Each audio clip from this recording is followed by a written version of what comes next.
హల్లెలూయా హల్లెలూయా. మరి మంచిది, చేరువచ్చిన మీ అందరికీ కూడా ప్రభుపేట వందనాలు తెలియజేస్తున్నాను. ఈ యొక్క సమయంలో దేవుని యొక్క వర్తమానాన్ని మనం విందాం. మొదటి తెస్సలోనికలకు రాసిన పత్రిక మొదటి పత్రిక 5వ అధ్యాయము 18వ వచనాన్ని ఒకసారి మనం చదువుదాం. మొదటి తెస్సలోనికలకు రాసిన పత్రిక 5వ అధ్యాయము 18వ వచనం. ప్రతి విషయమునందును కృతజ్ఞతాస్తుతులు చెల్లించుడి, ఇలాగు చేయుట యేసుక్రీస్తు నందు మీ విషయంలో దేవుని చిత్తము. దేవుని స్తోత్రం కలుగునుగాక. హల్లెలూయా. మరి మంచిది, ప్రియమైన దేవుని బిడ్డలారా, దేవుని యొక్క వాక్యము సెలవిస్తూ ఉంది. దేవుని యొక్క వాక్యం ఏమని సెలవిస్తుందంటే, ప్రతి విషయంలోనూ కృతజ్ఞతాస్తుతులు చెల్లించండి, ఇది మీ విషయంలో దేవుని యొక్క చిత్తము. మన విషయంలో దేవుని చిత్తం ఏంటంట?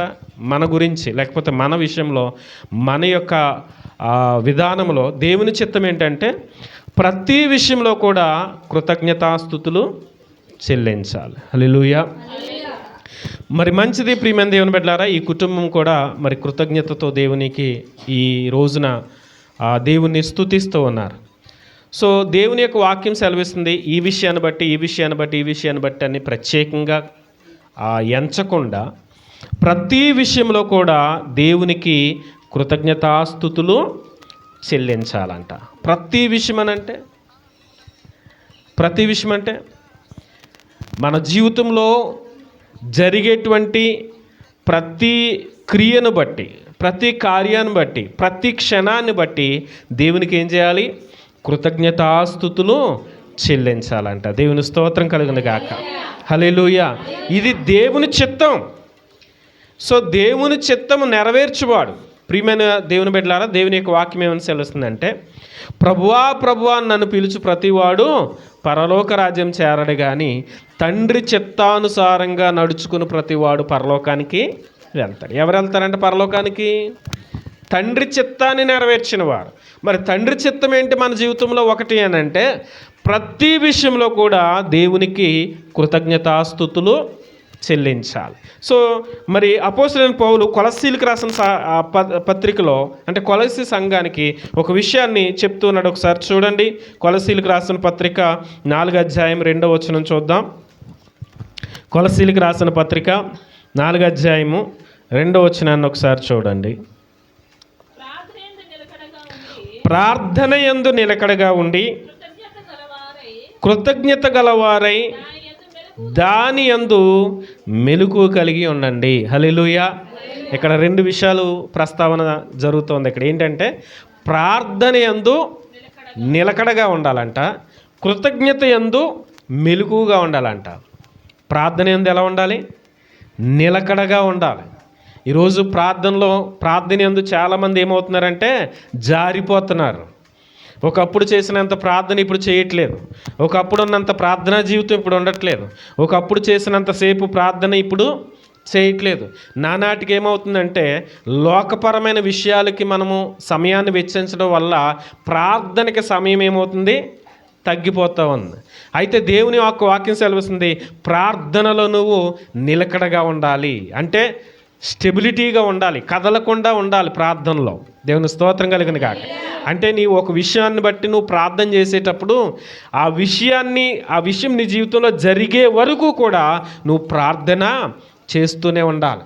సో మనం ఏం చేస్తామనంటే 1-2 సార్లు ప్రార్థన చేస్తాం, తర్వాత దాన్ని విడిచిపెట్టేస్తూ ఉంటాం. అలా కాదు, మనకి జీవితంలో కార్యం జరిగే వరకు కూడా, దేవుని చిత్తం మన యందు నెరవేరే వరకు కూడా మనం నిత్యము కూడా ఏం చేయాలి? ప్రార్థన చేస్తూనే ఉండాలి. దేవుని స్తోత్రం కలుగును గాక. మనం చూస్తాము బైబిల్ గ్రంథంలో యాకోబును మనం చూస్తూ ఉంటాం. యాకోబు ఏం చేస్తాడని అంటే దేవునితో పెనుగులాడేటప్పుడు, దేవునితో ప్రార్థన చేసేటప్పుడు ఒక మాట అంటాడు యాకోబు, ప్రభువా నువ్వు నన్ను ఆశీర్వదిస్తేనే తప్ప నేను నిన్ను వదలను. నిలకడంటే ఇదే, స్థిరంగా ప్రభువా నువ్వు నన్ను ఆశీర్వదిస్తేనే కానీ నేను నిన్ను వదలను అంటే పట్టుదల కలిగి మనము ప్రార్థన చేయాలి. అంతేగాని మనలో ప్రార్థన జీవితం సరిగా లేకుండా, మనం ప్రార్థన సరిగా చేయకుండా, దేవుడు నాకు కార్యం చేయట్లేదు, దేవుడు నాకు ఆలస్యం చేసేస్తున్నాడని అంటే మరి ఆ తప్పు ఎవరిలో ఉందంటారు? లోపం ఎవరిలో ఉంది? మన పూర్వీకులు ఆదర్శంగా ఉన్నారు కదా. యాకోబు ఏమని ప్రార్థన చేశాడు? నువ్వు నన్ను ఆశీర్వదిస్తేనే కానీ నేను నిన్ను వదిలిపెట్టను. రాత్రంతా ప్రార్థన చేస్తూనే ఉన్నాడు, పెనుగులాడుతూనే ఉన్నాడు. మరి మనం ఏం చేస్తూ ఉన్నాం? సో ప్రార్థనలో మనం నిలకడగా ఉన్నామా లేదా ఒకసారి మనం ఆలోచన చేసుకోవాలి. పట్టుదల కలిగి మనం స్టెబిలిటీగా ఉండి దేవుడు మన పక్షమున కార్యము చేసే వరకు కూడా మనం ఏం చేయాలి? ప్రార్థన చేస్తున్నాం. మనం ప్రార్థన సరిగా చేయకుండా, మనం ప్రార్థనలో నిలకడ లేకుండా, మనలో ప్రార్థన జీవితం సరిగా లేకుండా నింద కాస్త ఎవరి మీద వేస్తున్నాము? దేవుడు నాకు కార్యం చేయట్లే. దేవుడు కార్యం చేసే అంత ప్రార్థన నువ్వు చేస్తున్నావా లేదా? దేవుడు కార్యం చేసే అంత ప్రార్థన జీవితం నీలో ఉందా లేదా? ఏంటంటే మనం ప్రార్థన సరిగా చేయకుండా దేవుడు కార్యం చేయట్లేదంటే దాని ఆ మాట మన నోటంటే వస్తుందని అంటే అది లోకానుసారమైన మాట. అది ఆత్మీయులకు ఆ మాట రాదు. ప్రభువా ఎందుకు నాకు లేట్ అవుతుంది? నా ప్రార్థన సరిగా లేదా? నా ప్రార్థన జీవితం సరిగా లేదా? నేను ప్రార్థన సరిగా చేయట్లేదా? సో మనము సరి చేసుకుంటూ ఉండాలి. మన ప్రార్థనా జీవితాన్ని మనము బాగు చేసుకుంటూ ఉండాలి. దేవుని స్తోత్రం కలిగింది కాక. సో దేవుని యొక్క వాక్యం సెలవిస్తుంది, ప్రార్థనలను నిలకడగా ఉండాలి. రెండవదిగా చెప్తుంది, కృతజ్ఞత యందు ఎలా ఉండాలంట? మెలకుగా ఉండాలంట. దేవుని స్తోత్రం కలిగింది కాక. కృతజ్ఞత యందు మెలకుగా ఉండడం అంటే ఏంటి అని అంటే, ఇది ఇందాక మనం చదవం కదా, ప్రతి విషయంలో దేవునికి కృతజ్ఞతాస్తుతులు చెల్లించండి అని. సో ప్రతి విషయంలో కూడా దేవునికి కృతజ్ఞతాస్తుతులు చెల్లించాలి. ఇది దేవుని యొక్క చిత్తం. దేవుని యొక్క చిత్తం నెరవేర్చేటువంటి విషయంలో ప్రతి విషయంలో కూడా దేవునికి కృతజ్ఞతలు మనం ఎప్పుడు చెల్లించగలము అని అంటే, దేవుడు నా జీవితంలో కార్యం చేస్తున్నాడు, దేవుడు నా జీవితంలో కార్యం చేస్తున్నాడు అని ప్రతి క్షణం మనం గ్రహించేలాగా ఉండాలి. సో మెలకువగా ఉండడం అని అంటే గ్రహింపు జీవితం కలిగి ఉండాలి. మరి నిద్రపోవడం అంటే ఏంటి అని అంటే, గ్రహింపు లేకపోవడమే నిద్రపోవడం. కృతజ్ఞతలో నిద్రపోవడం అంటే ఏంటి తెలుసా? దేవుడు చేసే కార్యాలను గుర్తించకపోవడమే నిద్రపోవడం అంటే. మన ఆత్మీయ జీవితం నిద్రావస్థలోకి వెళ్ళిపోయిందంటే దాని అర్థం ఏంటంటే దేవుని యొక్క విషయాలు గ్రహించలేనటువంటి ఆత్మీయ స్థితిలో దిగజారిపోయింది. దేవుని యొక్క కార్యాలని, దేవుని యొక్క క్రియలను గ్రహించలేనంతగా దిగజారిపోవడమే నిద్రపోవడం అంటే. కాబట్టి దేవుడు చేసే కార్యాలని, క్రియలను అనుక్షణం జ్ఞాపకం చేసుకుంటూ ఉండాలి. అదే కృతజ్ఞత యందు మెలకుగా ఉండడం అని అంటే. దేవుని స్తోత్రం కలిగింది కాదు. సో మీకు అర్థమయ్యేలా చెప్పాలని అంటే, దేవుడు కృప లేకుండా మనము ఏది కూడా చేయలేం. కానీ ఈరోజు మన కుటుంబాల్లో ఎన్నో పనులు చేసుకోగలుగుతున్నాం, ఎన్నో కార్యాలు చేసుకోగలుగుతున్నాం.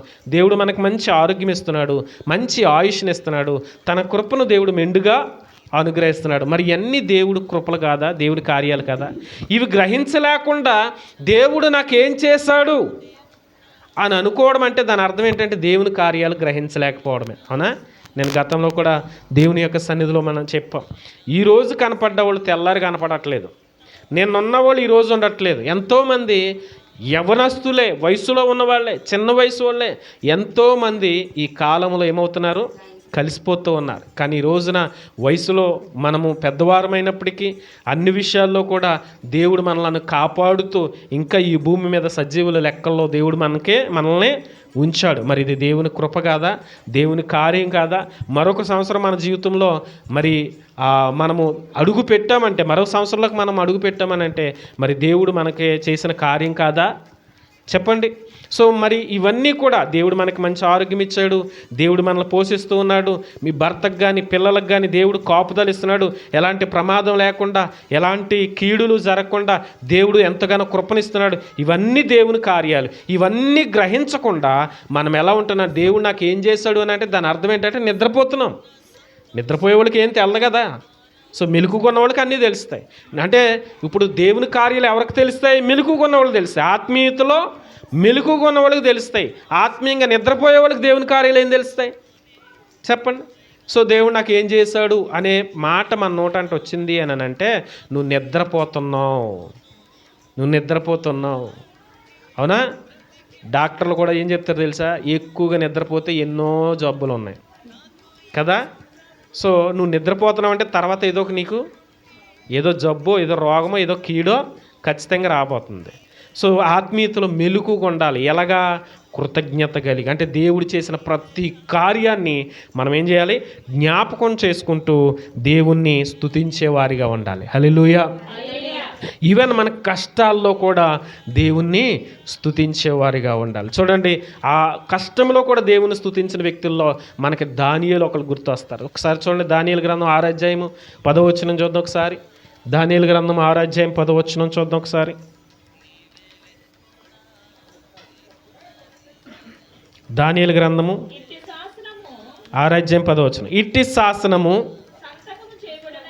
ఇట్టి శాసనము సంతకము చేయబడినని దానియేలునకు తెలిపికొనినను అతడు తన ఇంటికి వెళ్ళి యథాప్రకారముగా అనుదినము ముమ్మారు మోకాళ్ళుని తన ఇంటి పై గదికి కిటికీని యెరూషలేము తట్టు తెరవబడి ఉండగా తన దేవుని ప్రార్థన చేయుచు ఆయనను స్తుతించుతూ వచ్చాను. హల్లెలూయా. శ్రద్ధ కలిగి వినండి కొన్ని మాటలు. దేవుని యొక్క వాక్యము చూడండి, మనం చదివాం దానియేలు గ్రంథం 6వ అధ్యాయం 10వ వచనంలో. ఇట్టి శాసనము బయలుదేరి ఉండగా, ఇట్టి శాసనము సంతకం చేయబడిందని దానియేలుకు తెలిపి ఉండగా. ఏ శాసనం అనంటే, ఆనాడు ఈ యొక్క నెబుకద్నెజర్ అనేటువంటి రాజు షుషాను కోటలో ఆ ప్రాంతంలో ఒక శాసనాన్ని విధించాడు. ఏంటి ఆ శాసనం అని అంటే, కొంతమంది నాయకులు, అధికారులు, రాజు దగ్గర పనిచేసే వాళ్ళు అందరూ వచ్చి, రాజా, ఒక 30 రోజులు మన రాజ్యంలో ఉన్న ప్రజలందరూ కూడా నీకు తప్ప మరెవరికి కూడా ఏ విషయం కూడా మనవి చేసుకోకూడదు. 30 రోజులు నీకు తప్ప మరెవరికి కూడా మనవి చేసుకోకూడదు. దాని అర్థం ఏంటంటే, ఒక 30 రోజులంట రాజుని అడగడం తప్ప దేవునికి ప్రార్థన చేయకూడదు. రాజుని అడగడం తప్ప, అంటే రాజుకి ప్రార్థన చేయడం తప్ప ఇంకెవరికే ప్రార్థన చేయకూడదు. ఎన్ని రోజులు? 30 రోజులు. కానీ దేవుని బిడ్డలు ప్రార్థన చేయకుండా ఉండగలరా? దేవుని బిడ్డలు దేవుని స్తుతించకుండా ఉండగలరా? ఈ రోజున కొంతమంది స్తుతించలేకపోతున్నారు, ప్రార్థన చేయలేకపోతున్నారు. అంటే దాని అర్థం ఇందాక చెప్పినట్లుగా నిద్రపోతున్నారు వాళ్ళు. సో మెలకుగా వాళ్ళు ఎవరు ప్రార్థన చేయకుండా ఉండలేరు. మెలకుగా వాళ్ళు ఎవరు కూడా మరి దేవుని స్తుతించకుండా ఉండలేరు. అయితే ఈ శాసనం ఏంటంటే, ఈ 30 రోజులు ఎవరైతే ఈ శాసనాన్ని మీరి, అంటే మీకు తప్ప ఇంకెవరికైనా ప్రార్థన చేస్తే, ఇంకెవరికైనా మనవి చేస్తే వాళ్ళకి కఠినమైన శిక్ష విధించాలి. ఏంటా శిక్ష? 1 అగ్నిగుండంలో పడవేయడం కానీ, లేదు 2 సింహాల బోన్లో పడేయడం కానీ. సో ఈ 2 శిక్షలు ఈ 2 శిక్షలు అక్కడ రాజు శాసనం చేసి సంతకం పెట్టాడు. ఏమని? 30 రోజులు నాకు ప్రార్థన చేయడం తప్ప ఏ దేవుడికి ప్రార్థన చేయకూడదు. ఎన్ని రోజులు? 30 రోజులు. కానీ దానియేలు దేవుని బిడ్డ ప్రార్థన చేయకుండా ఉండగలడా? లేదు. కానీ కొంతమంది వచ్చి అన్నారు, ఏమంటే, దానియేలు నువ్వు ప్రార్థన చేస్తావు, రోజుకు 3 సార్లు ప్రార్థన చేస్తావు, చేయకూడదు. 30 రోజులు నువ్వు ప్రార్థన చేయకూడదు. చేస్తే రాజు ఏం చేస్తాడు? కఠినమైన శిక్ష నీకు విధిస్తాడని చెప్పాడు. మరి దేవుని బిడ్డ ప్రార్థన చేయకుండా ఉండగలడా? ఈ శాసనము సంతకం చేసి జారీ చేయబడిందని తెలిసినా కూడా దానియేలు ఏం చేస్తాడనంటే, తన ఇంట్లోకి వెళ్తాడు. ఇంట్లో ప్రార్థనకి ఒక గది కట్టించుకున్నాడు. ఇంటి పైన, డాబా పైన ఒక గది కట్టించుకున్నాడు దానియేలు. దేనికోసం? ప్రార్థన చేసుకోవడం కోసం. ప్రార్థన గదిని ఇంటి మీద నిర్మించుకున్నాడు. ఈ రోజున మన ఇంట్లో కూడా ఏముండాలా? ప్రార్థన గది ఉండాలి. అంటే ఖచ్చితంగా ప్రార్థనకు ఒక ప్రత్యేకమైన స్థలాన్ని మనము ఏర్పరచుకోవాలి. దానియేలు ఎక్కడ ఏర్పరచుకున్నాడు? ఇంటి పైన ఒక గది కట్టుకున్నాడు ప్రార్థన చేసుకోవడానికి. ఇప్పుడు ఈ శాసనం వచ్చినా కూడా ఎవరికి ప్రార్థన చేయకూడదు? దేవునికి ప్రార్థన చేయకూడదు, రాజుకు మాత్రమే ప్రార్థన చేయాలనే శాసనం తెలిసినా సరే, కఠినమైన శిక్ష ఉంటుందని తెలిసినా సరే, దానియేలు ఏం చేశాడంటే మేడ మీదకి వెళ్ళాడంట. పై గదిలోకి వెళ్ళి కిటికీ తలుపులు తీశాడంట. ఆ కిటికీ తలుపులు దానియేలు ఏ వైపు పెట్టాడంటే మందిరం వైపు పెట్టాడు. మందిరం వైపు కిటికీ తలుపులు తెరిచి యథావిధిగా అంటే రోజుకి 3 సార్లు, ప్రతి రోజు కూడా రోజుకు 3 సార్లు ప్రార్థన చేస్తున్నాడు, దేవుని స్తుతిస్తున్నాడు. ఈ శాసనం వచ్చినా సరే ఆగకుండా మానకుండా యెరూషలేము యొక్క వైపు తన కిటికీని తెరిచి దేవుణ్ణి ప్రార్థన చేసి యథావిధిగా దేవుణ్ణి స్తుతించాడు. ఎప్పుడు? ఒక శాసనం ఉంది భూమి మీద. ఆ రాజ్యంలో ఏంటి? రాజుకు తప్ప ఇంకెవరికి ప్రార్థన చేయకూడదు ఒక 30 రోజులు. కానీ దేవుని బిడ్డలో దేవునికి తప్ప ఇంకెవరికి తల వంచకూడదు, దేవునికే తల వంచాలి. దేవుని ముందే మోకరెళ్ళాలి తప్ప మనుషుల ముందు మోకరెళ్ళకూడదు. సో దానియేలు వెళ్ళాడు, దేవుని ముందు మోకాళ్ళు వేశాడు, ప్రార్థన చేస్తూ ఉన్నాడు, స్తుతిస్తూ ఉన్నాడు దేవుణ్ణి. ఒక కష్టమైన పరిస్థితి, నువ్వు ప్రార్థన చేస్తే తీసుకెళ్ళి నిన్ను సింహాల బోన్లో పడేస్తారు, ఒక శాసనం వచ్చింది. అయినా పైకి వెళ్ళి ప్రార్థన చేసి దేవుణ్ణి స్తుతిస్తూ ఉన్నాడంట. దేవుని స్తోత్రం కలిగింది కాదు. శ్రమలో కూడా దేవుని స్తుతిస్తూ ఉన్నాడు, శ్రమలో కూడా దేవుని గణపరుస్తున్నాడు, శ్రమలో కూడా దేవునికి ప్రార్థన చేస్తున్నాడు. హల్లెలూయా. సో తీసుకెళ్ళి ఈ దానియేలుని ఏం చేశారు? కొంతమంది చూశారు దానియేలు ప్రార్థన చేయడం చూసి, రాజా ఇదిగో దానియేలు ఈ 30 రోజులు ఎవరికి ప్రార్థన చేయకూడదని శాసనం వచ్చినా నీ శాసనాన్ని మీరు దానియేలు తప్పు చేశాడు అని అంటే దానియేలు తీసుకొచ్చి ఎక్కడేశారు? సింహానుభాల్లో పడేశాడు. మరి ప్రార్థన చేసిన వాళ్ళని, స్తుతించిన వాళ్ళని దేవుడు విడిచిపెడతాడా? ఖచ్చితంగా దేవుడు కార్యం చేస్తాడు. సింహాల నోళ్ళు మూసి దానియేలును సురక్షితంగా కాపాడడం మాత్రమే కాదు, ఆ రాజ్యములోనే గొప్ప పేరుగాంచిన వ్యక్తిగా దేవుడు దానియేలును చేశాడు. హల్లెలూయా. దేవుని స్తుతించేటప్పుడు, దేవుని ప్రార్థించేటప్పుడు ఒకానొక సమయంలో నీకు శ్రమ రావచ్చు, కానీ ఆ శ్రమలో నువ్వు నిలకడగా దేవుని స్తుతిస్తే దేవుడు నిన్ను కాపాడడం మాత్రమే కాదు గొప్పగా ఆశీర్వదిస్తాడండి. హల్లెలూయా. ఈ సిచ్యువేషన్ జరిగిన తర్వాత దానియేలుని ఆ రాజు ఏం చేశాడు తెలుసా? ఆ దేశంలోని గొప్ప అధికారిగా చేశాడంట. సో దానియేలు సింహాల బోన్లోకి వెళ్ళకపోతే ఆ అధికారము దానియేలుకి వచ్చేది కాదు. సింహాల బోన్లోకి ఎప్పుడు వెళ్ళాడు? శ్రమలో కూడా దేవుణ్ణి స్తుతించిన తర్వాత, ఆ శ్రమలో దేవుని స్తుతించిన తర్వాత స్తుతిని బట్టి దానియేలుని శ్రమల పాలు చేసిన ఆ శ్రమలో దేవుడు కాపాడి ఆ శ్రమలోనే దేవుడు దానియేలుని గొప్ప చేశాడు. దేవుని స్తోత్రం కలుగును గాక. హల్లెలూయా. ఈరోజు శ్రమలో కూడా నువ్వు దేవుని స్తుతించగలిగితే ఆ శ్రమలో కూడా దేవుడు నిన్ను కాపాడడం మాత్రమే కాదు, ఆ శ్రమలో కూడా నువ్వు స్తుతించిన దాన్ని బట్టి దేవుడు నిన్ను అంతకంతకి గొప్పగా నిన్ను ఆశీర్వదిస్తాడు. హల్లెలూయా. కాబట్టి ఈ యొక్క విషయాన్ని బట్టి మనం అర్థం చేసుకోవాల్సింది, దానియేలు శ్రమలో దేవుని స్తుతించగల దేవుడు గొప్పగా అతన్ని కాపాడడం మాత్రమే కాదు గొప్పగా దీవించాడు. ఈరోజు శ్రమలో కూడా నువ్వు దేవుని స్తుతిస్తే నిన్ను కాపాడడం మాత్రమే కాదు, ఆ స్తుతికి తగ్గ దీవెన ఖచ్చితంగా దేవుడు అనుగ్రహిస్తాడు. నేను చాలాసార్లు చెప్తాను, ప్రార్థన నీ పరిస్థితిని మారుస్తే స్తుతి నీ స్థితిని మారుస్తుంది. సో దానియేలు ఒక పనివాడిగా ఉండేవాడు, ఇలాగ కష్టంలో కూడా స్తుతించడం వల్ల అధికారిగా మారాడు.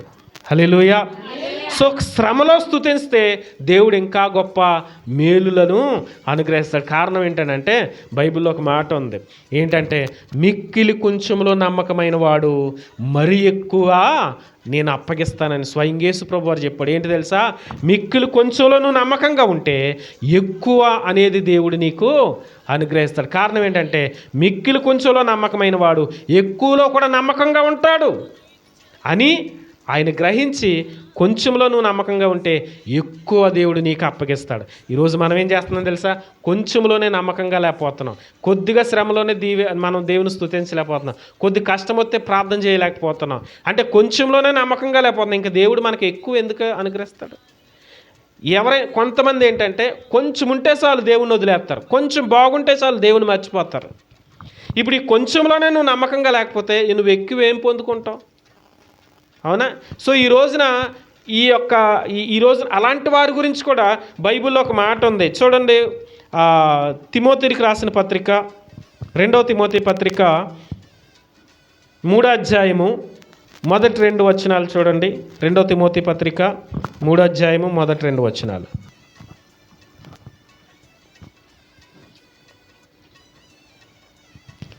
2వ తిమోతి పత్రిక 3వ అధ్యాయం మొదటి 2 వచనాలు చూడండి ఒకసారి. అంత్య దినములలో చూడండి, అంత్య దినములలో అపాయకరమైన దినములు వచ్చునని తెలుసుకొనుము. ఏలయనగా మనుషులు స్వార్థప్రియులు, ధనాపేక్షులు, బెంకములాడువారు, అహంకారులు, దోషకులు, తల్లిదండ్రులకు అవిధేయులు, కృతజ్ఞత లేనివారు. హల్లెలూయా.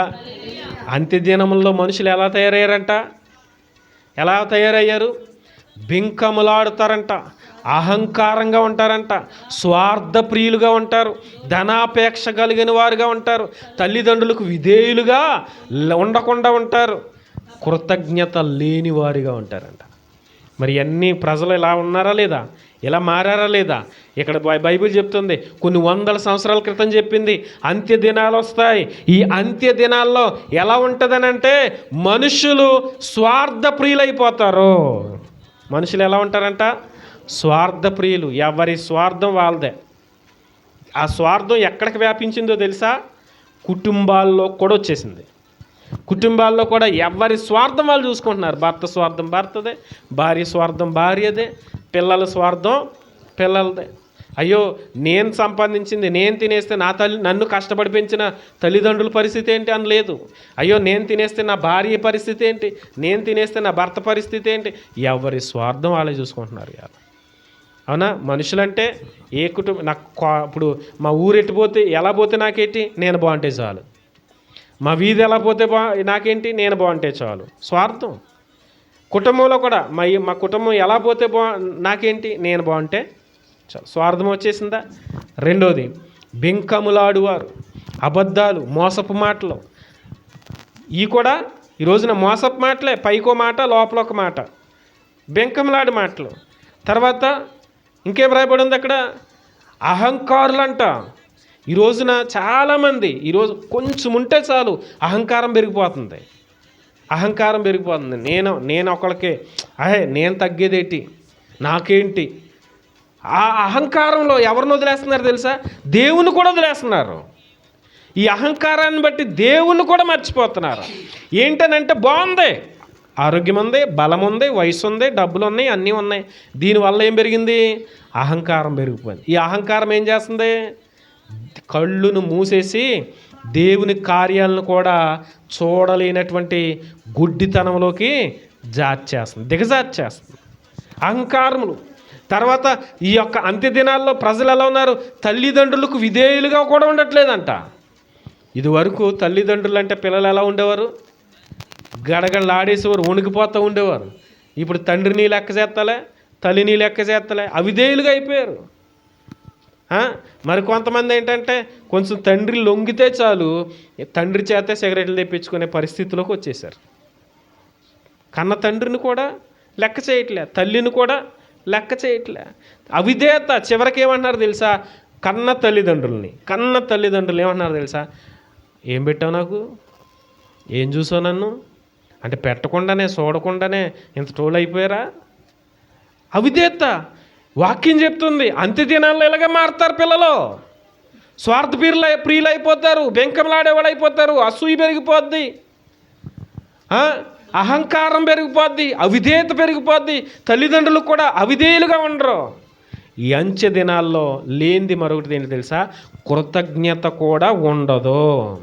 దేవుడు చెప్పేశాడు ముందే, ఈ అంత్య దినాల్లో ఏముండదంట? కృతజ్ఞత ఉండదు. ఎలాంటి భయంకరమైన పరిస్థితి వచ్చేసిందంటే పెట్టిన చేతినే నరికేసేలాగా వచ్చేసింది పరిస్థితి. పెట్టిన చేతినే నరికేసే పరిస్థితి వచ్చేసింది. ఏం లేదు అంటే కృతజ్ఞత లేదు. నువ్వు 10 సార్లు పెట్టు, 11వ సారి లేదు అని ఒకసారి. ఈ 10 సార్లు పెట్టింది గుర్తుండదు, 11వ సారి నువ్వు లేదు అంటావు చూడు, ఈ లేదన్నది గుర్తుంటుంది. దీన్ని బట్టి ఇక శత్రువు అయిపోతారు మనకి. అరే, ఈ ఒక్కసారే లేదన్నారు కదా, ఈ 10 సార్లు పెట్టారు కదా, 10 సార్లు పెట్టిన దానికి లేదు కృతజ్ఞత. ఒక్కసారి లేదన్నావా స్టార్ట్ అవుద్ది శత్రుత్వం అనేది. 10 సార్లు ఉన్నది గుర్తురాదు, 10 సార్లు పెట్టింది గుర్తురాదు.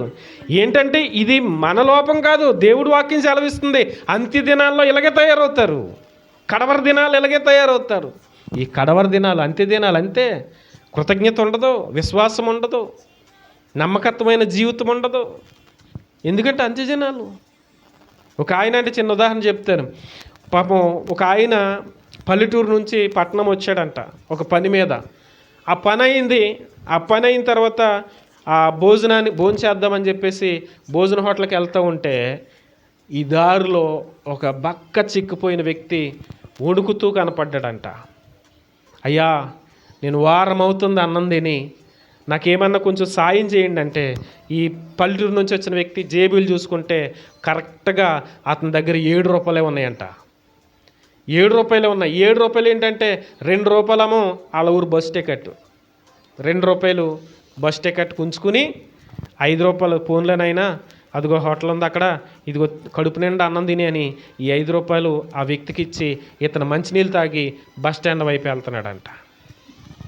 ఈ వ్యక్తి ఆ బస్ స్టాండ్ వైపు వెళ్తూ ఒక చోట అలాగా చెట్టు కింద కూర్చున్నాడంటే కాసేపు ఇంకా బస్ టైం అవుతుంది కదా. ఈ వ్యక్తి 5 రూపాయలు తీసుకున్న సాయం పొందిన వ్యక్తి ఈ 5 రూపాయలతో హోటల్కి వెళ్ళాడు, ఫుల్గా భోజనం చేశాడంట. కొంతమంది ఫుల్గా అన్నం తిన్నాక కొన్ని అలవాట్లు ఉంటాయి. ఏంటి? దమ్ము కొట్టాలా, సిగరెట్కి రూపాయి కావాలా, లేదు. అలా చూశాడు, ఇలా చూశాడు, వాళ్ళని అడిగాడు, వీళ్ళని అడిగాడు, ఎవరు ఇవ్వలేదు. ఇలా చూస్తే చెట్టు కింద ఒక అతను కూర్చొని ఉన్నాడు. ఎవరతను? ఇతనికి 5 రూపాయలు ఇచ్చినటువంటి వ్యక్తి. చూశాడు, ఎవరైతే నాకేంట్లో అనుకున్నాడు. ఒక పెద్ద బండ తీసుకున్నాడు, రాయి తీసుకుని వెనకాల వెళ్ళి అతని తల మీద కొట్టి చంపేసి అతని జేబీలో ఉన్న 2 రూపాయలు తీసుకుని కొట్టుకాడికి వెళ్ళి సిగరెట్ కాల్చుకున్నాడట. అరే, నాకు కడుపు నిండా అన్నం పెట్టించాడే అనే కృతజ్ఞత ఉందా? ఈరోజు ప్రజల పరిస్థితి కూడా ఇలాగే ఉంటుంది. కృతజ్ఞత లేదండి, కృతజ్ఞత లేదు. నువ్వు అప్పివ్వచ్చు, సాయం చేయొచ్చు, అన్నం పెట్టవచ్చు. ఆ కృతజ్ఞత మనుషుల్లో ఈరోజు జ్ఞాపకం చేసుకునే పరిస్థితులు లేవు. నేను ఇందాక చెప్పినట్లుగా నువ్వు 10 సార్లు పెట్టు, ఒక్కసారి లేదను, అప్పుడు తెలుస్తుంది నీ స్నేహం ఏంటో, నీ బంధుత్వం ఏంటో. అప్పుడు తెలుస్తుంది నీ యొక్క బంధువుల యొక్క మంచితనం ఏంటో, స్నేహితుల యొక్క మంచితనం ఏంటో. ఈరోజు ప్రజల్లో ఏం లేదంటే కృతజ్ఞత లేదు. ఇదే విషయం దేవునిలో కూడా. దేవుడు ఏం చేస్తున్నాడు? చాలా మేలులు చేస్తున్నాడు. కానీ చివరికి దేవుణ్ణే ఏమంటున్నారు తెలుసా? నువ్వేం చేసావు? దేవుడు నాకేం చేశాడు? దేవుడు ఇచ్చినటువంటి మేలులన్నీ అనుభవిస్తూ ఎలాగా? ఏ స్థితిలో అమ్మ వినాలి? ఏ స్థితిలో? దేవుడు చేసిన మేలులన్నీ ఒకవైపు అనుభవిస్తూనే మరలా ఏమంటున్నారు? నువ్వు దేవుడు ఏం చేశాడు నాకు? పిల్లల తల్లిదండ్రులు కూడా అదే అంటున్నారు కదా. ఇంత టోల్ని చేస్తే అన్ని నవమాసాలు మోసి కని పెంచి చదివించి పెద్దోళ్ళని చేసి ఆ స్థాయికి నడిపిస్తే చివరికాలు ఒక్క మాటతో ఇలా తీసిపడేస్తున్నారు. ఏమని? నువ్వు నాకేం పెట్టావు, ఏం చూసావు, అవునా? అప్పుడు తల్లిదండ్రులు బాధ ఎలాగుంటుంది చెప్పండి. మరి దేవుని విషయంలో కూడా దేవుడు మనకు అన్నీ చేస్తున్నాడు కదా. చివరికి దేవుడా నువ్వు నాకేం చేసావు అని ఇలా తీసిపడేస్తే దేవుడి మనసు ఎలా ఉంటుంది? ఒకసారి నేను అంటున్నాను కదా, ఆలోచించే. నీ పిల్లలు నాకేమిట్టావు అని ఒక్క మాట అంటే నీ మనసు ఇరిగిపోద్ది కదా. మరి దేవుణ్ణి ప్రతి క్షణం కూడా ఏం చేసావు నాకు, నువ్వేం చేయలేదు, నువ్వు నాకేమెట్లేదు అంటే దేవుడి మనసు ఎలా ఉంటుంది? గాయపడదా? నువ్వు ఎలా పొందుకుంటావు ఆయన మేలులు? ఎప్పుడు ఆయన ఇచ్చిన మేలులు అనుభవిస్తూనే, ఆయన ఇచ్చిన ఆరోగ్యం అనుభవిస్తూనే, ప్రభువా నువ్వు నాకు ఆరోగ్యం ఇచ్చావు, నీకు వందనాలు అంటలే. నువ్వు నాకేమి ఇచ్చావు? ఇచ్చిన ఆరోగ్యాన్ని బట్టి మంచి బలం ఇచ్చాడు దేవుడు. ఈ బలం ఇచ్చినటువంటి ఈ బలంతోనేమో లోక కార్యాలు చేస్తూ ఒకవైపు దేవుడు నాకేమి ఇచ్చావు? దేవుడు మంచి ఇల్లు ఇచ్చాడు. ఈ మంచి ఇంట్లో చక్కగా ఇలా కాలు మీద కాలేసి కూర్చుని దేవా నువ్వు నాకేమి ఇచ్చావు? అరే పైకి చూస్తే స్లాబ్ కనపడుతుంది, దేవుడు ఇచ్చింది కదా. నువ్వు మంచి ఇంట్లో ఉంటున్నావు, దేవుడిచ్చిన ఇంట్లో ఉండి నువ్వు నాకు ఏమి ఇచ్చావు దేవుడా? నువ్వు దేవుడిచ్చిన బండి మీద తిరిగి నువ్వు నాకేమి ఇచ్చావు దేవుడా? నువ్వు దేవుడిచ్చిన ఆరోగ్యం కలిగి నువ్వు నాకేమి ఇచ్చావు దేవుడా? నువ్వు దేవుడిచ్చిన ఆయుష్ను కలిగి ఉండి నువ్వు నాకేమి ఇచ్చావు దేవుడా? నీకంటే చిన్నోళ్ళు ఎగిరిపోతున్నారు కదా. దేవుడు నీకు మంచి ఆయుష్ని ఇచ్చాడు, అది మేలు కదా. దేవుడు నీకు మంచి ఆరోగ్యం ఇచ్చాడు, అది నీకు మేలు కదా. ఈరోజు నేను ఒక హాస్పిటల్కి వందల మంది హాస్పిటల్ బెడ్ల మీద ఉన్నారు. ఈరోజు నువ్వు చక్కగా నీ ఇంట్లో హ్యాపీగా నీ పని చేసుకోగలుగుతున్నావు. ఇది దేవుడిచ్చింది కదా. పైగా మనం ఏమంటున్నామంటే నువ్వు ఏమి ఇచ్చావు, నువ్వు ఏం చేసావు. దేవుడు నాకు ఏం చేశాడు? ఆరోగ్యం ఇచ్చాడు, ఆయుష్ని ఇచ్చాడు, గృహంని ఇచ్చాడు, భర్తనిచ్చాడు, పిల్లల్నిచ్చాడు, భార్యనిచ్చాడు, వాళ్ళ భవిష్యత్తులు సరిచేస్తున్నాడు, నిన్ను ప్రతి క్షణం కంటికి రెప్పలా కాపాడుతున్నాడు. ఇంకేం కావాలి నీకు? ఇంకేం ఇవ్వలేదు నీకు. కృతజ్ఞత ఉందా? కృతజ్ఞత ఉందా?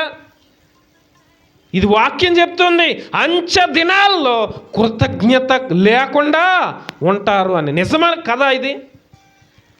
నిజం. మనుషుల పట్ల కృతజ్ఞత లేదు, దేవుడి పట్ల కూడా కృతజ్ఞత లేదు. సాయం చేసిన చేతిని మర్చిపోతున్నారు, కృపనిచ్చిన దేవుణ్ణి మర్చిపోతున్నారు.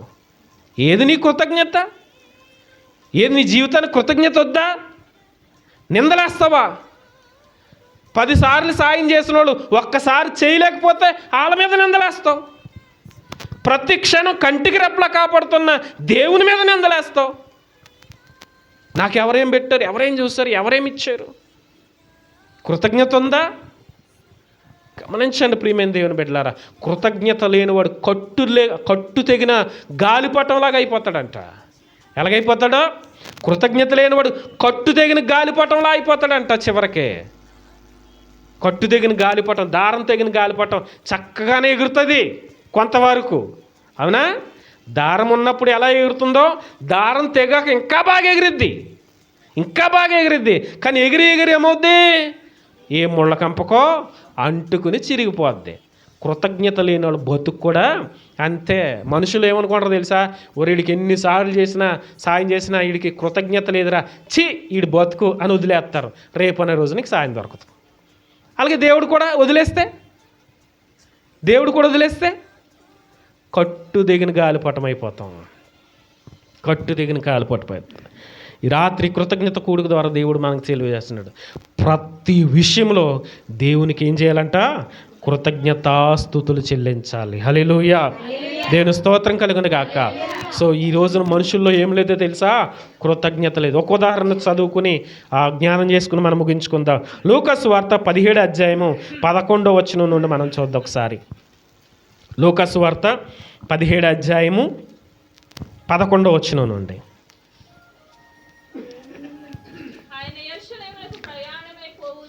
ఆయన యెరూషలేముకు ప్రయాణమైపోవచ్చు, సమరయ గలిలియా మధ్య వెళ్ళుచుండగా, ఆయన ఒక గ్రామంలోనికి వెళ్ళుచుండగా 10 మంది కుష్ఠరోగులు ఆయనకి ఎదురుగా వచ్చి దూరంగా నిలిచి, యేసు ప్రభువా మమ్ములను కరుణించమని కేకలు వేసిరి. ఆయన వారిని చూచి, మీరు వెళ్ళి మిమ్మును యాజకులకు కనపరుచుకోవడనని వారితో చెప్పాను. వారు వెళ్ళుచుండగా శుద్ధులైరి. వారిలో ఒక్కడు తనకు స్వస్థత కలుగుట చూచి గొప్ప శబ్దముతో వినాలమ్మ, దేవుని మహిమపరచుచు తిరిగి వచ్చి ఆయనకు కృతజ్ఞతాస్తుతులు చెల్లించుచు ఆయన పాదముల యొద్ద సాగిలపడెను. వాడు సమరయుడు. అందుకు యేసు 10 మంది శుద్ధులైరి. ఏ కారా? ఆ 9 మంది ఎక్కడ? ఈ అన్యుడు తప్ప దేవుని మహిమపరచుటకు తిరిగి వచ్చిన వాడెవడును కనబడలేదని అని చెప్పి, నీవు లేచి పొమ్ము, నీ విశ్వాసమే నిన్ను స్వస్థపరచునని వానితో చెప్పాను. హల్లెలూయా. చాలా జాగ్రత్తగా వినండి, చాలా ఇంట్రెస్ట్ అయిన కథ ఇక్కడ ఉంది. యేసు ప్రభు దగ్గరికి ఒకసారి 10 మంది కుష్ఠరోగులు వచ్చారంట. ఎంతమంది? 10 మంది వచ్చి ఆయనకి దూరంగా నిలబడ్డారు. ఎందుకనంటే ఆ రోజుల్లో కుష్ఠరోగం అని అంటే ఒక భయంకరమైన వ్యాధి అనమాట.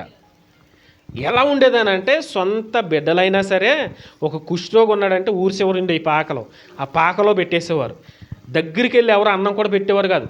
ఒక ముంత ఉంటుంది, ఆ ముంతకు తాడు కట్టి ఒక గెడకర్రకు కట్టి ఈ ముంతలో అన్నం వేసి గెడకర్రతో ఇలాగా దూరంగా అందించేవారు అనమాట. అంటే దగ్గరగా వచ్చిన ఆ రోగం అంటుకుపోద్దనే ఆ భావన ఆ రోజుల్లో ఉండేది.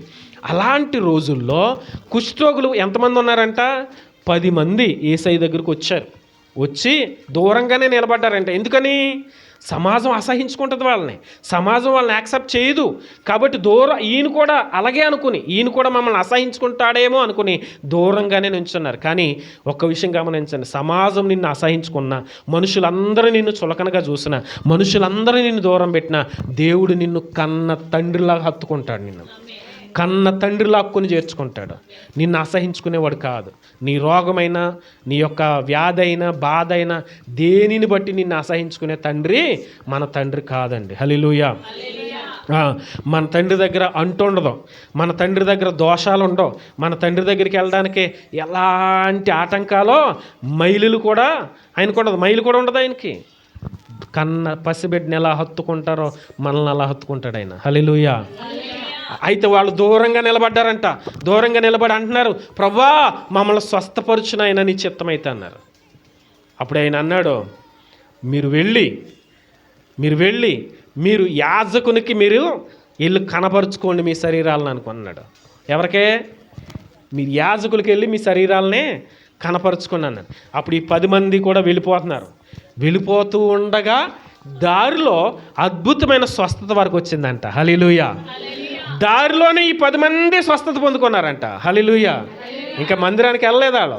10 మంది కూడా స్వస్థత పొందుకుంటే ఒక్కడు మాత్రమే తిరిగి వెనక్కి వచ్చాడంట. ఎంతమంది స్వస్థత పొందుకున్నారో? 10 మంది స్వస్థత పొందుకుంటే ఎంతమంది వచ్చారు వెనక్కి? ఒక్కడు వచ్చాడంట. ఒక్కడు వచ్చేమంటున్నాడు తెలుసా? బిగ్గరుగా, చాలా గట్టిగా దేవునికి కృతజ్ఞతాస్తుతులు చెల్లిస్తూ పరుగున యేసయ్య దగ్గరికి వచ్చి ఆయన పాదాలు పట్టుకున్నాడంట. హల్లెలూయా. ఆయన పాదాల మీద పడి ఆయన మహిమపరుస్తూ ఉన్నాడంట. అప్పుడు యేసయ్య అడిగాడు, 10 మంది స్వస్థత కలగలేదా? వాళ్ళకే కలిగింది ప్రభువా. మరి ఒక్కడే ఎందుకు వచ్చాడు? మిగతా 9 మంది ఏమయ్యారు? ఎక్కడ వాళ్ళు అని అంటే, వాళ్ళు ఎక్కడికి వెళ్ళారు తెలుసా? యాజకుడి దగ్గరికి వెళ్ళా, మందిరానికి వెళ్ళలేదు. ఎక్కడికి వెళ్ళారు తెలుసా? నా కొడుకుని చూడాలి, నా భార్యని చూడాలి, నా పిల్లల్ని చూడాలి, నా బంధువుల దగ్గరికి వెళ్ళాలి, నా అన్నదమ్ములు నేను కౌగిలించుకోవాలి. రోగంలో ఏమయ్యారాలో? నీకు రోగం వచ్చినప్పుడు ఏమయ్యారాలో? నువ్వు దూరంగా ఊరికి బయట ఉన్నప్పుడు ఏమయ్యారాలో? చిన్న పాకంలో పడేసినప్పుడు ఏమయ్యారాలో? నీ కష్టకాలంలో ఏమయ్యారాలో? కానీ ఇప్పుడు నువ్వు బాగుపడేసరికి నువ్వు అందరు కావాలని వెళ్ళిపోతున్నావే. వాళ్ళని నిన్ను అసహించుకున్నారు. ఒక రోజున నిన్ను అందరు అసహించుకుంటే యేసయ్య నిన్ను స్వస్థపరిస్తే ఇప్పుడు యేసయ్యకి దూరం అయిపోయావు నువ్వు. కృతజ్ఞత ఉందా జీవితాలకి? తిరుగు, అయ్యో నన్ను స్వస్థపరిచాడు, అసలు నా భార్యను చూడాలి, నా పిల్లల్ని చూడాలి, నా అన్నదమ్ములు చూడాలి అని పరుగున వాళ్ళ దగ్గరికి వెళ్ళావే. మరి వాళ్ళు నీ భార్య, పిల్లలు, అన్నదమ్ములు వాళ్ళందరూ చేర్చుకునేలాగా, వాళ్ళందరూ నిన్ను హత్తుకునేలాగా చేసింది ఎవరు? యేసయ్య కదా. మరి ఒక్కసారి ఆయన దగ్గరికి వచ్చి ప్రభు నీకు వందనాలు అని చెప్పావా? ఈరోజు చాలామంది మనుషులకు కూడా ఇదే కృతజ్ఞత లేదు. నువ్వు కష్టంలో ఉన్నప్పుడు నిన్ను చూసి దోకున్నావాడు, రేపు పొద్దున్న నువ్వు మళ్ళీ ఆడనే పాముకుంటున్నాం మనం. నువ్వు ఇబ్బందుల్లో ఉన్నప్పుడు నీకు దూరంగా బతుకున్నోళ్ళు. ఈరోజు సమాజం ఎలా ఉంది తెలుసా? స్వార్థప్రియులు అని ఇందాక చదివాం కదా. అలాగే ఈ రోజున ఎలా ఉంది తెలుసా? ఒకళ్ళు కష్టంలో ఉన్నారు, బాధలో ఉన్నారంటే సొంత బంధువులే, రక్త సంబంధులే దూరంగా తిరుగుతున్నారు. ఎందుకో తెలుసా? వీళ్ళకి కనపడితే అప్పు అడుగుతారు, వీళ్ళకి కనపడితే సాయం అడుగుతారు, వీళ్ళకి కనపడితే డబ్బులు అడుగుతారు, వీళ్ళకి కనబడితేదో అడుగుతారని ఏం చేస్తున్నారు? తప్పించుకుని తిరుగుతున్నారు. కానీ ఈ కష్టం తీరాక ఈ కష్టం తీర్చేది దేవుడే. ఈ కష్టం తీరడానికి మార్గం చూపింది ఆయనే, సహాయం చేసింది ఆయనే. కానీ అన్నీ బాగున్నాక మాత్రం ఈయన్ని వదిలేసి వాళ్ళ దగ్గరికి పరిగెడుతున్నాం. జ్ఞానం ఉందా మనకి?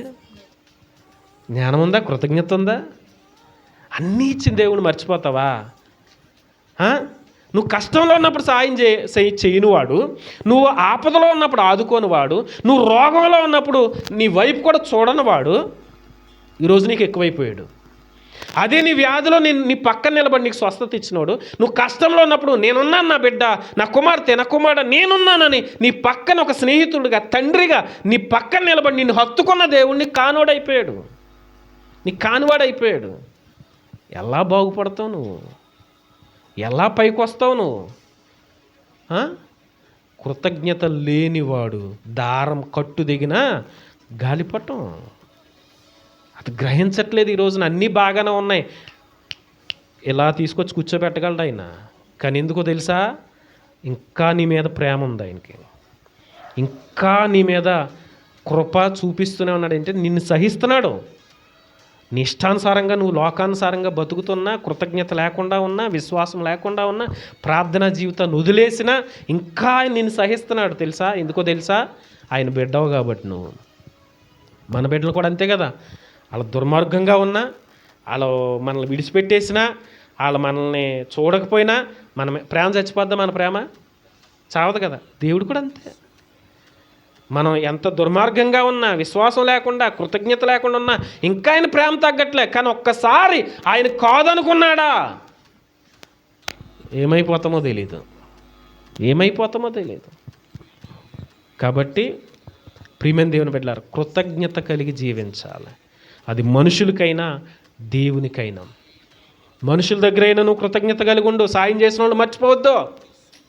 సాయం చేసిన వాళ్ళని ఎప్పుడు మర్చిపోవద్దు. నువ్వు కష్టంలో ఉన్నప్పుడు కనీసం డబ్బులు ఇవ్వకపోయినా నీ పక్కన నిలబడ్డ వాళ్ళని ఎప్పుడు మర్చిపోవద్దు. నువ్వు బాధలో ఉన్నప్పుడు నీకు ఏమై ఇవ్వలేకపోయినా కనీసం నిన్ను ఓదార్చిన వాళ్ళు ఉంటారు కదా, ఎప్పుడు మర్చిపోవద్దు. ఎప్పుడు మర్చిపోకూడదు. చేసిన మేలు మర్చిపోకూడదు, చేసిన సాయం మర్చిపోకూడదు, చేసిన ప్రార్థన మర్చిపోకూడదు, మనుషుల విషయంలోనూ మర్చిపోకూడదు. దేవుణ్ణి కూడా కార్యం చేసిన దేవుడు, మేలు చేసిన దేవుడు, కృప చూపిన దేవుడు, ఆయన్ని కూడా మనం మర్చిపోయామనంటే ఇంతకంటే దుర్మార్గం అనేది ఇంకోటి ఉండదు. దేవుడు ఎన్నో మేలులు చేశాడు కదా, ఎంత మేలులు. మరలా మనం మొదటికెళ్తే ఊపిరినిచ్చాడు, ఆరోగ్యాన్ని ఇచ్చాడు, ఆయుష్నిచ్చాడు, అన్నీ ఇచ్చాడు దేవుడు. ఎప్పుడైనా సరే ఆత్మీయమైనటువంటి నేత్రాలతో మీరు అన్నీ చూడండి, ఆత్మీయమైనటువంటి నేత్రాలతో మీరు అన్నీ గ్రహించండి. నేను గ్రహిస్తాను అలాగా. సో నేను ఇలా బండి మీద వస్తున్నాను అనుకోండి, ఇలాగెలా చూసినప్పుడు ఆ రోడ్డు మీద ఉన్న ఫ్లెక్స్లు చూస్తూ ఉంటాను. శ్రద్ధాంజలి, చిన్న వయసులో వి మిస్ యూరా, అలాంటి ఫ్లెక్స్లు చూసి, ప్రభువా నాకు మంచి ఆయుష్ని ఇచ్చావు, కాపుదల ఇచ్చావు, ఆరోగ్యం ఇచ్చావు. 100 మంది హాస్పిటల్ బెడ్ల మీద ఉన్నారు, 1000 మంది భయంకరమైన బాధలు భరిస్తున్నారు, నొప్పులు భరిస్తున్నారు. 100 మంది ఈ రోజున మట్టిలో కలిసిపోయారు. 100 మంది మట్టిలో కలిసిపోయారు. ఒక్క 31st నైటే ఈ సంవత్సరంలో 1500 మంది చచ్చిపోయారు మన రాష్ట్రంలో, మన దేశంలో. పిల్లలు, యవనస్తులు విచ్చలవిడిగా తాగి, గంజాయిలు తాగి, తాగుడు తాగి, బండ్లకి సైలెన్సర్ గొట్టాలు ఇప్పేసి స్పీడ్గా వెళ్ళి వీటిని గుద్దుకొని ఒక్క మన దేశంలోనే 100 మంది చచ్చిపోయారు. హ్యాపీగా 2026 కూడా అనుభవిస్తున్నాం మనం, 2027 కూడా అనుభవిస్తాం. హల్లెలూయా. దేవుని కాపుదల ఉంది మనకి. మరి మనకి కృతజ్ఞత వద్దా? మనకి కృతజ్ఞత కావాలి కదా. కృతజ్ఞత అనేది ప్రియమైన దేవుని బిడ్డలారా మన యొక్క గర్వాన్ని తొలగించి దేవుని యొక్క కృపలను నిత్యము గుర్తుంచుకునేలా చేస్తుందంట. మన అహంకారాన్ని తొలగించి దేవుని కృపలో నిత్యం మనల్ని బలపరుస్తుందంట కృతజ్ఞత. కాబట్టి ప్రతి విషయంలో కూడా మనం ఏం కలిగి ఉండాలి? కృతజ్ఞత కలిగి ఉండాలి. కృతజ్ఞతాస్తుతులు మనము ఇది దేవుని యొక్క చిత్తము, ఇది దేవుని చిత్తము. దేవుడు చేసిన మేలు మర్చిపోవద్దు. అందుకని కీర్తనకారుడు అంటాడు, నా ప్రాణమా యెహోవాను స్తుతించుము, నా అంతరంగమున సమస్తమున ఆయన చేసిన మేలు దేనిని మరువకుము. ఆయన చేసిన మేలు మర్చిపోకూడదు. ఇవాళ ఏం చేశారంటే కృతజ్ఞత లేని వారిగా ఉన్నారు. ఈ 10 మంది కుష్ఠరోగులను ఆయన బాగు చేస్తే ఎంతమంది వచ్చారు వెనక్కే? ఒక్కడొచ్చాడు. అప్పుడు ఆయన అంటున్నాడు యేసుప్రభు, మిగతా 9 మంది ఏరి? ఈ ఒక్కడు అన్యుడీడు, బయటవాడీడు, వీడు వచ్చాడయ్యా కృతజ్ఞతతో, మిగతా 9 మంది ఏరి అని అతన్ని ఊరికి వదిలేశాడా దేవుడు? అయ్యా నువ్వులే, సంతోషంగా ఇంటికెళ్ళు, నీ విశ్వాసమే నిన్ను స్వస్థపరిచింది. హల్లెలూయా. మనం కూడా ప్రభు పట్ల ఉంచే విశ్వాసమే మన జీవితంలో గొప్ప కార్యాన్ని చేస్తాం. ఇప్పుడు 9 మంది ఇంటికి వెళ్ళారు, ఈ వ్యక్తి ఇంటికి వెళ్ళాడు. కానీ ఈ వ్యక్తి ఎలాగెళ్ళాడు తెలుసా? దేవుడు వెళ్ళమన్న పంపించాడు ఈ వ్యక్తిని. ఏమని? అయ్యా నువ్వు సంతోషంగా వెళ్ళి ఇంటికి. హల్లెలూయా. వాళ్ళు కూడా సంతోషంతో వెళ్ళారు. కానీ వాళ్ళ సొంత ఆనందంతో వెళ్ళారు. ఈయన మాత్రం దేవుడిచ్చే ఆనందంతో వెళ్ళారు. ఏది స్థిరమైంది? దేవుడిచ్చే ఆనందం స్థిరంగా ఉంటుంది. హల్లెలూయా. వాళ్ళ సొంత ఆలోచనతో వెళ్ళారు కదా, సొంత ఆనందంతో వెళ్ళారు. ఏమో ఇంటికి వెళ్ళిన తర్వాత ఏ పరిస్థితులు ఎదుర్కొన్నారో వాళ్ళు, అవునా? కానీ ఇతను మాత్రం హ్యాపీగా తన కుటుంబంతో కలిసి దేవుని గరిపరుస్తూ నిత్యము సంతోషంతో బతికాడు. హల్లెలూయా. ఈరోజు చాలామందిని దేవుడు బాగు చేస్తున్నాడు. చాలామందిని దేవుడు కార్యం చేస్తున్నాడు. చాలామంది జీవితాలు అద్భుతంగా మారుస్తున్నాడు దేవుడు. అయితే 9 మంది లోకానికి వెళ్ళిపోయారు, ఒక్క వ్యక్తి తిరిగి దేవుని దగ్గరికి వచ్చాడు. ఈరోజు నువ్వు 9 మందిలో ఒకరిగా ఉంటావా, లేదంటే తిరిగి వచ్చిన వ్యక్తిలా దేవునిలో బలపడతావా అనేది నీ చేతిలో ఉంది. హల్లెలూయా. సో దేవుని చిత్తం నెరవేర్చేవాడు పరలోకం మాత్రమే కాదు, ప్రతి పరిస్థితుల్లో కదలక నిలుచు సియోను కొండలా ఉంటారంట. హల్లెలూయా. నువ్వు ఒక సియోను కొండవలే అద్భుతమైన స్థిరత్వం నీకు ఉండాలంటే, అద్భుతమైన ఆశీర్వాదం నీకు ఉండాలంటే ఖచ్చితంగా నువ్వు కృతజ్ఞత కలిగి జీవించాలి. హల్లెలూయా. కృతజ్ఞత కలిగి బ్రతకాలి. దేవుడు నీవు జీవితంలో చేసిన ప్రతి మేలులను బట్టి ఏం చేయాలి? దేవునికి కృతజ్ఞతాస్తుతులు చెల్లించాలి. హల్లెలూయా. ఇది దేవుని యొక్క చిత్తము. ప్రతి విషయంలో దేవునికి కృతజ్ఞతాస్తుతులు చెల్లించుడి. ఇది దేవుని యొక్క, మీ విషయంలో దేవుని యొక్క చిత్తము. సో దేవుని చిత్తం మనం నెరవేర్చేవారిగా ఉండాలంటే ప్రతి విషయంలో దేవునికి కృతజ్ఞతాస్తుతులు చెల్లించాలి. ప్రార్థనలో నిలకడగా ఉండి కృతజ్ఞత విషయంలో మెలకుగా ఉండాలి. అలాగే మనం కృతజ్ఞత లేని వారిగా కాకుండా ప్రతి విషయంలో దేవుని స్తుతిస్తూ కృతజ్ఞత కలిగి ఉండాలి. ఈవెన్ దానియేలు వలె శ్రమలో కూడా దేవునికి కృతజ్ఞతాస్తుతులు చెల్లిస్తే చిన్నపాటి శ్రమ నువ్వు ఎదుర్కోవచ్చు, కానీ ఆ శ్రమలో కూడా దేవునికి తోడుగా ఉంటాడు. ఆ తర్వాత దేవుడు నిన్ను గొప్పగా ఆశీర్వదిస్తాడు. అట్టి ఆశీర్వాదాలు నీవు నేను పొందుకోవాలని అంటే ఇదిగో ఇంటికి వెళ్ళిపోయిన కృతజ్ఞత లేని 9 మందిగా కాకుండా కృతజ్ఞత కలిగిన ఒక వ్యక్తిగా నువ్వు ఉండాలి. అప్పుడు దేవుడిచ్చే గొప్ప మేలులు నువ్వు పొందుకుంటావు. అట్టి కృప దేవుడు మనందరికీ దయచేయునుగాక. ఆమేన్. ప్రార్థన చేద్దాం. అందరూ కూడా తల్ల వంచండి, కళ్ళు మూసుకునండి, ప్రార్థన చేయండి. ఒక్క నిమిషం ప్రభుతో మాట్లాడండి. దేవుడు ఈరోజు నీతోనే మాట్లాడాడు. దేవుడు నీతోనే మాట్లాడాడు. ప్రతి విషయంలో దేవునికి కృతజ్ఞతాస్తుతులు చెల్లించండి. ఇది మీ విషయంలో దేవుని యొక్క చిత్తము అని వాక్యం సెలవిస్తూ ఉంది. ప్రియమైన దేవుని బిడ్డలారా, దేవుని చిత్తాన్ని మనం నెరవేర్చాలి అని అంటే ప్రతి విషయంలో దేవునికి కృతజ్ఞతాస్తుతులు చెల్లించాలి. ప్రార్థన యందు నిలకడగా ఉండాలి. కృతజ్ఞత యందు మెలకువగా ఉండాలి. ప్రార్థన చేయండి. కష్టకాలంలో కూడా దానియేలు దేవుని స్తుతించి గొప్పగా హెచ్చించబడ్డాడు. సింహాల బోన్లో పడేసిన దేవుడు రక్షించాడు, గొప్ప చేశాడు. ఈ రోజున సింహాలాంటి శ్రమలు నీ ముందన్నప్పటికీ కూడా నువ్వు స్తుతించగలిగితే దేవుడు గొప్ప కార్యాన్ని నీ జీవితంలో చేస్తాడు. ఇదిగో అంత్య దినాల్లో కృతజ్ఞత లేని వారిగా ఉంటారు ప్రజలని దేవుడు చెప్తున్నాడు. నిజమే, ఈరోజు మనుషుల్లో కృతజ్ఞత లేదు. అలాంటి కృతజ్ఞత లేని వారిగా ఈరోజు చాలామంది బ్రతుకుతున్నారు. ప్రియమైన దేవుని బిడ్డలారా, అలాంటి వారు ఏదో రోజున కట్టుదగిన గాలిపటంలా అయిపోతారు. కానీ నీవు ఆ పరిస్థితి నీకు రాకూడదంటే దేవుడు చేసిన మేలును బట్టి నువ్వు ఎల్లప్పుడూ కృతజ్ఞత కలిగి ఉండాలి. ఇదిగో 10 మందిని ఆయన స్వస్థపరిస్తే ఒక్కరు మాత్రమే యేసయ్య పాదాల దగ్గరికి వచ్చి దేవునికి కృతజ్ఞతలు తెలియజేశాడు. ఈరోజు మనుషులు కృతజ్ఞత లేని వారుగా ఉంటున్నారు. మేలు పొందుకుంటున్నారు, అద్భుతాలు చూస్తూ ఉన్నారు, గొప్ప కార్యాలు అనుభవిస్తున్నారు, అయినా కృతజ్ఞత లేని వారిగా ఉంటున్నారు. దేవుడు నాకేం చేశాడంటున్నారు, దేవుడు నాకేమి ఇచ్చాడంటున్నారు. అలాంటి కృతజ్ఞత లేని వారిగా కట్టుదగిన గాలిపటంలా మనం ఉండకుండా కృతజ్ఞత కలిగి నిత్యము నిలుచు సియోను కొండవలే మనం ఉండునట్లుగా ప్రభుతో మాట్లాడండి. ఒకవేళ ఏ విషయంలో నువ్వు కృతజ్ఞత తెలియపరచలేకపోతే, ఏ విషయంలో అజ్ఞానంగా నీవు దేవుడు అయ్యో నాకేం చేశాడని నువ్వు అనుకుని ఉంటే కనుక, ప్రభా నన్ను క్షమించండి అయ్యా, నువ్వు ఎన్నో మేలులు చేసావు ప్రభా, అయ్యా ఎంతోమందికి లేని ఆయుష్ను మాకు ఇచ్చావయ్యా, ఈ 2026 సంవత్సరంలోనే మాకంటే గనులైన వారు ఎంతోమంది మట్టిలో కలిసిపోయారు ప్రభా, కానీ మాకు చక్కని ఆరోగ్యాన్ని ఇచ్చారు, ఆయుష్ని ఇచ్చారు అయ్యా, ఇదిగో మాకు మంచి కుటుంబాన్ని ఇచ్చారు, కుటుంబ పరిస్థితులు ఎన్నో చక్కపరిచారు. నాయన నీ కృపలో నిత్యం మమ్మల్ని బలపరుస్తున్నారు, చేయి పట్టి నడిపిస్తున్నారు. దేవా నీకు వందనాలు అంటూ దేవుడు మీ జీవితంలో చేసిన మేలులను బట్టి దేవుని స్తుతించండి. దేవుడు మీ జీవితంలో చేసిన అద్భుతాలను బట్టి దేవునికి కృతజ్ఞత కలిగి ఉండండి. ఈరోజు ఈ కుటుంబం దేవుని స్తుతిస్తున్నట్లుగా మీరు కూడా నిత్యము దేవుని స్తుతించండి. దేవుని యొక్క కృపలకు పాత్రులు కండి. ప్రార్థన చేద్దాం. మహోన్నతుడా, మహాగణుడా, సర్వాధికారి, కృపా కనికరం కలిగిన మా దేవా, నీ ఘనమైన, శ్రేష్టమైన, ఉన్నతమైన నామానికి లెక్కలేని స్తుతులు స్తోత్రాలు చెల్లిస్తున్నాను. ఇంతవరకునైనా నీ యొక్క వాక్యం చేత మమ్మల్ని అందరినీ కూడా బలపరిచినందుకు మీకు వందనాలు ప్రభా.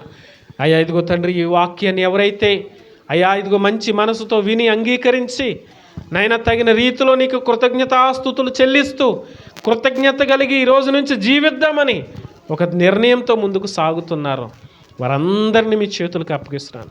మీరు దీవించండి అయ్యా, ఆశీర్వదించండి అయ్యా. నీ కృపలో ప్రతి బిడ్డని కూడా మీరే బలపరచమని ప్రార్థన చేస్తున్నాను అయ్యా. చక్కని ఇల్లు ఇచ్చారయ్యా, చక్కని కుటుంబాన్ని ఇచ్చారు, చక్కని భార్యనిచ్చారు, చక్కని భర్తనిచ్చారు, చక్కని బిడ్డలను ఇచ్చారు, మంచి ఆరోగ్యం ఇచ్చారు, ఆయుష్నిచ్చారు అయ్యా. నీ కృపలో అనుదినము నడిపిస్తున్నారు, అనేక ప్రమాదాల నుంచి తప్పిస్తున్నారు, అనేకమైనటువంటి ఉగ్రతల్లో నుంచి కాపాడుతున్నారు. మీరు ఇచ్చేటువంటి ప్రతి ఒక్క కాపుదల కృపను బట్టి మీకు లెక్కలేని స్తుతులు స్తోత్రాలు చెల్లిస్తూ ఉన్నాం. నాకు దేవుడు ఏం చేశాడు అనేటువంటి 9 మందిలా కాకుండా, దేవా నీవిచ్చిన స్వస్థతను బట్టి, ఆరోగ్యాన్ని బట్టి, ఆయుష్ని బట్టి, మేలును బట్టి నీకు వందనాలు ప్రభు అని నీ పాదాలు పట్టుకున్నటువంటి ఆ సమరయుని వలె మేమందరం ఉండడానికి మీరు కృప చూపండి, సహాయము దయచేయమని ప్రార్థన చేస్తున్నాం. వచ్చిన బిడ్డలందరినీ దీవించండి. ఈ వాక్యం వారి యొక్క హృదయంలో నీరు కట్టి ఫలింపచేయండి. ఈ వాక్యం వారి యొక్క జీవితాల్లో 30 60 100 ఫలభరితంగా మీరు మార్చమని ప్రార్థన చేస్తాం. వీళ్ళందరినీ కూడా దీవించండి, ఆశీర్వదించండి. అలాగే నాయన ఈరోజు ఈ కూడికి జరిపించుకుంటున్నటువంటి పార్వతి గారిని బట్టి మీకు వందనాలు ప్రభా. ఆ బిడ్డ కూడా మంచి ఆరోగ్యం దయచండి, నీ కృపలో బలపరచండి నాయన. అయ్యా ఇంకా మునుపటి కంటే అధికమైన మేలుల చేత ఆ బిడ్డను మీరు నింపండి. మునుపటి కంటే అధికమైన ఆరోగ్యం ఇవ్వండి. మునుపటి కంటే అధికమైన కృపతో నడిపించి సహాయం దయచేయమని ఈరోజు నాయన నీ సేవకులుగా, సేవకురాలుగా మేము మాత్రమే కదా, అనేకులు వచ్చి ఇంట్లో మరి వారి కోసం ప్రార్థన చేస్తుండగా వారి యొక్క నాయన మరి ఆరోగ్యాన్ని, ఆయుష్ని పెంచుతూ వారిని గొప్పగా మీరు ఆశీర్వదించమని. అలాగే నాయన ఈ కూడికకు బిడ్డలు ఎంతైతే ఖర్చు పెడుతున్నారో, ప్రయాసపడ్డారో, 100 ఆశీర్వాదం దీవెన బిడ్డలకు మెండుగా దయచేయండి. ఈ కుటుంబాన్ని ప్రేమించి వచ్చిన ప్రతి బిడ్డని కూడా మీరు ఆశీర్వదించమని అయ్యా. మరొకసారి బిడ్డలందరినీ, కుటుంబాన్ని మీ చేతులకు అప్పగిస్తూ కృతజ్ఞత కలిగిన వారిగా, నిత్యం అనేక మేలులు పొందుకునే వారిగా మమ్మల్ని అందరినీ కూడా మీరు ఆశీర్వదించమని మా ప్రభు రక్షకుడు మీ ప్రియకుమారుడైన యేసుక్రీస్తు వారి నామములో ప్రార్థించి స్తుతించి వేడుకుంటున్నాం మా ప్రియ పరలోక తండ్రి. ఆమేన్. యేసు రక్తం